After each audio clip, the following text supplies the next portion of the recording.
Good morning, guys. How are you guys doing on this wonderful Friday morning? Hopefully, you guys are doing well. Hopefully, you have thanked God already for allowing you to see today. Um, I'm coming to you guys with an interview of the young lady Jacqueline Smith. Um, Jacqueline Smith was a lady who was killed here in Baltimore from suspectedly, well, allegedly, a panhandler, um, where there was supposed to have been um, a woman who had a sign up and was what looked to be like she was holding a baby. So um, a woman decided that she wanted to help her, and in the process of helping the young lady, she got stabbed by a young man um who was supposed to come up to the car to be thanking um her for, helping out the young lady, but instead he ended up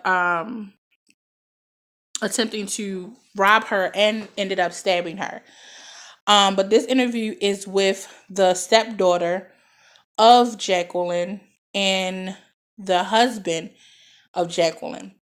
When I first heard this story, um, I felt that it was more to the situation because it didn't make sense to me.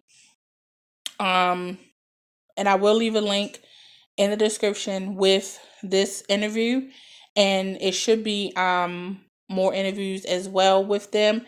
And they just seem off to me. Like, they seem really off. The husband and the stepdaughter seem really off to me. I felt that they had something to do with it, and come to find out, they both were arrested 20 minutes.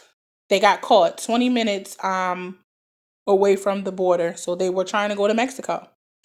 So it's a lot with this story. But this is one of the interviews with the stepdaughter as it related to the situation that happened that night before. Let's get into the video, guys. And the girl, she just came and she was like, she had a sign and she was asking for help because she had a baby. And I was in the back seat, so I wasn't really paying any mind until I seen someone actually approach the car. And then that's when, it just all just happened so fast. And now she's gone. So you were driving? My father was driving. Her husband was driving. We were at a stop sign. She's, he's just a mess right now. So I've been with him. Like, this is the same outfit I had on. Like, I haven't been home because I live in Baltimore. But I just have to support my father because I don't know if he'll try to kill himself or anything. He loved her so much. Like, it's pictures all throughout the house of them. Like, I just don't want him to be alone and have something happen to him. So where were you that night? Let's start from the beginning. You were Okay, where? You were so celebrating your birthday. yes, the VFW is in West Baltimore. It's like off of McMeekin and Druid. It looks like a regular row house. Right, that most of them do. Yeah, but we had an awesome time. We danced and we took pictures. We had a great time because I don't get to spend as much time with my family as I like because I'm a musician. So, I appreciate and I cherish any time that we get to, get together. They were dropping you off at They home? were dropping me off back home. And, yeah, like, it just happened just like that. Just like that. And now she's gone.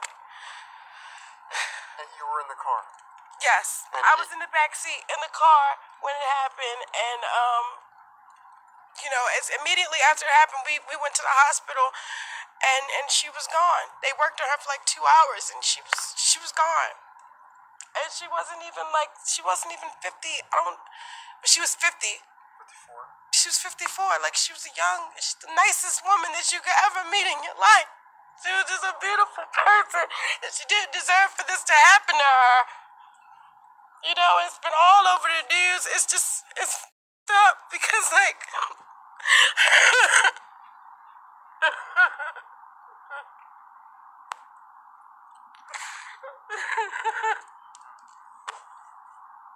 I'm trying to be strong for my father, but I can't.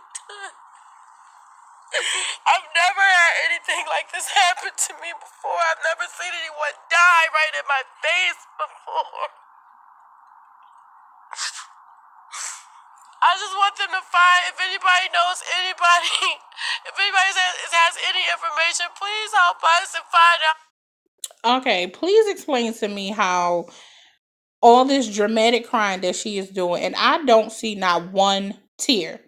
Like, your face is not wet. I see no tears. Like, come on. Who did this to my stepmother, please? Please, just protect your family. Like, if you love your family, just let them know. Because life is too short. We're taking you home. We were literally 2 blocks from my home. And your stepmom saw this woman and said, "Stop! I want to give her money." Yes.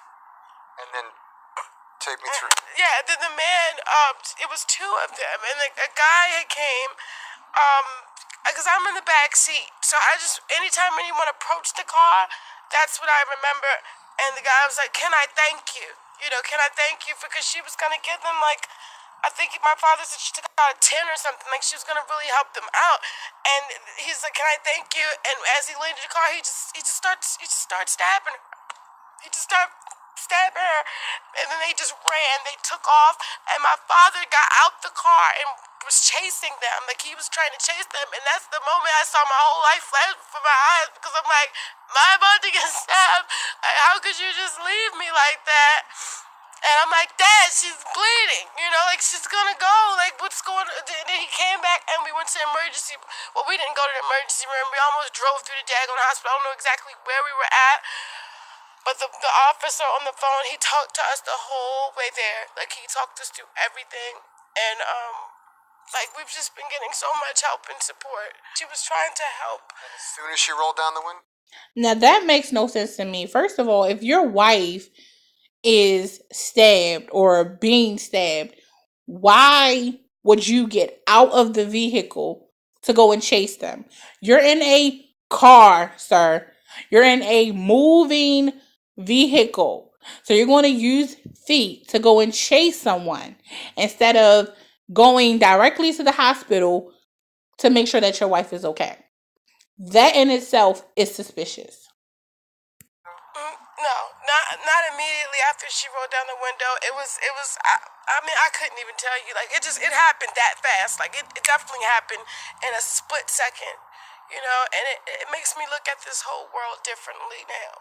It makes me look at everything and everyone. Nothing is ever what it seems, and you just have to protect your family out here. You gotta protect them. Tell me about Jacqueline. What did she do? Jacqueline, she was a computer specialist. She was a digital communications. Yeah, she was a communication specialist. She was very smart. No, yes, out here. She traveled all the time. She was she was a wonderful woman. I was so happy when my father and her got together because they fit. And they were in love. They were soulmates. She was just she was an awesome woman. She was a powerful woman. Like, I looked up to her, and You're still wearing the same clothes you did that night? yeah, like, I haven't, night, right? yeah, I haven't been home. I haven't been able to, I'm just in shock, and I just want to make sure that my father is okay. Because, he's never been through this. Now he's a widower. He hasn't eaten, he doesn't sleep, and, I'm just worried about him. I'm trying to be strong for him. About 3 blocks away, it was a girl out with like a baby in her arms. It was like drizzling, it was cold, and my wife just felt moved to give her something. So at the stop sign, she waved her over to come on over to the car, and then out of nowhere, some guy came over while walking with her. And I hit my window, and Jacqueline went to hand the money out, and the guy just leaned over, said, "Can I thank your wife?" And I said, "You can thank my wife." And within that split second, this guy commenced to stabbing my wife. He snatched her necklace off her neck, and the girl snatched the pocketbook, and they all both ran into some basketball court. Before I knew it, I jumped out my car to run after him, but then I came back because my wife needed me more. Did you even know she was stabbed at that point? It happened so quick that when I looked and seen all I did was slam it in park to go chase these people.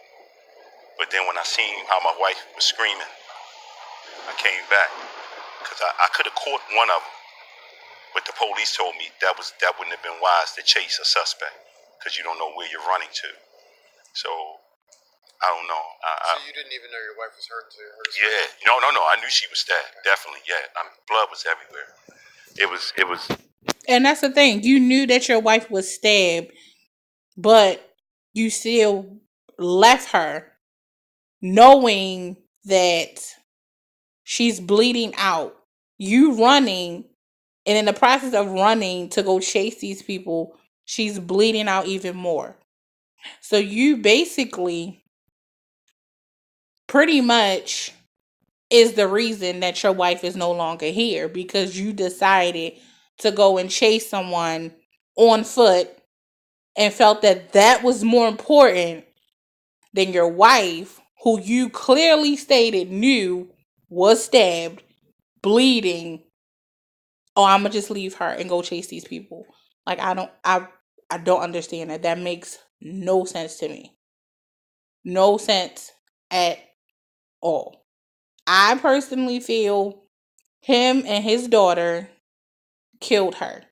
And they tried to stage it with this whole panhandling situation. For anyone who doesn't know what panhandling is, it's just basically for the homeless people that, ask for money, things of that nature.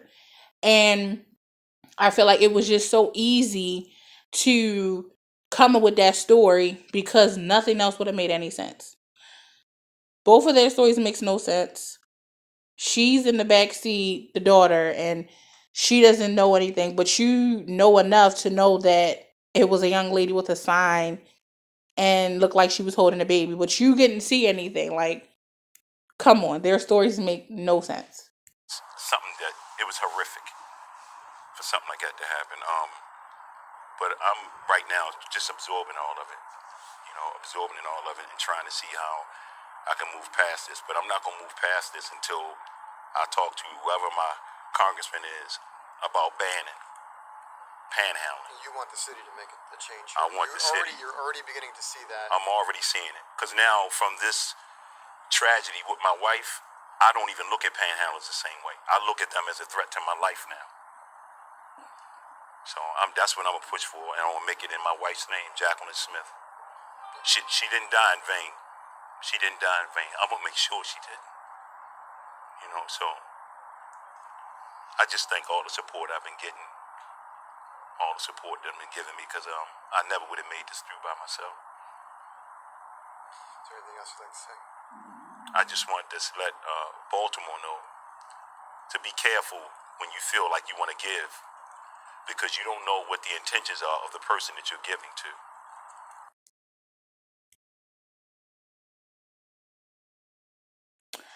Okay, guys, that is the interview of that whole situation. Like I said, I will leave a link to this interview, and you guys leave a comment. Let me know what you guys think about it. There are more interviews to, kind of go to the backstories of what actually happened and leading up to now.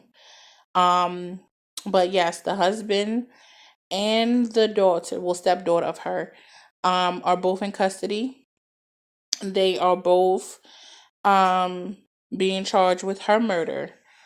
So yeah, you guys leave me a comment and let me know what you guys think about it.